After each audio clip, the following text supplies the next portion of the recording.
The Bible is the most published book in the world. A fascinating new display at the Bible Lands Museum in Jerusalem, entitled The Book of Books, just opened, showcasing the connection between Jewish and Christian texts. IBA's Ari O'Sullivan got an up-close look at the exhibit and filed this report. The Old and New Testaments share the same theological source and geographic origins, the land of Israel.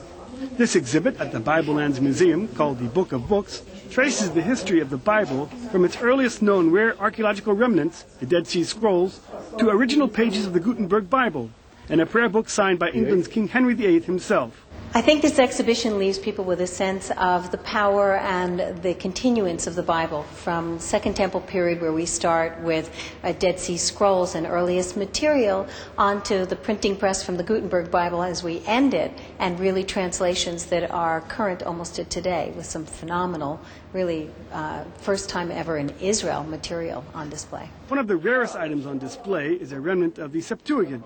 It includes early New Testament documents, fragments from the Cairo Geniza, Yemenite Torah scrolls, and a medieval rabbinical text that was censored.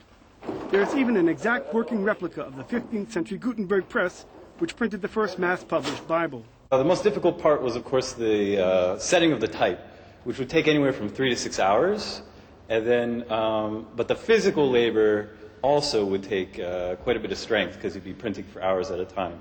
The revolution isn't in the quickness of, say, 1 or 2 copies. The revolution is printing about 100 or so copies, whereas writing it takes quite a while, and as well as the setting of the type. But the setting, once the type is set, you could print about 100 copies an hour, whereas writing, it would take you about the same time to do 1 copy. Weiss said it was a challenge to come up with a narrative that was balanced between Jewish history and Christianity. You're looking at a parallel of Christianity and Judaism in the exhibition. And our goal was to create an exhibition that has a balance and equal respect to both narratives and both faiths. Interactive iPads allow visitors to decipher texts, from this ancient silver scroll to this 8th century codex written in Greek. Parchment was so rare that infrared lighting reveals that it had been written over a 6th century Bible written in Aramaic. Weiss says that the Bible remains important to this day.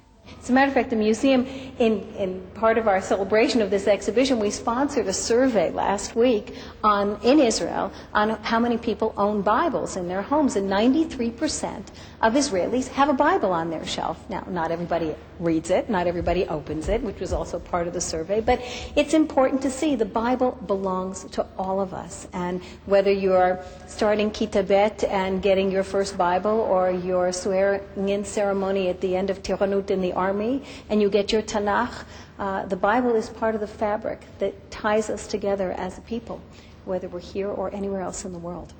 The Book of Books shows more than 200 of the rarest and important biblical texts, and it will be on display until May.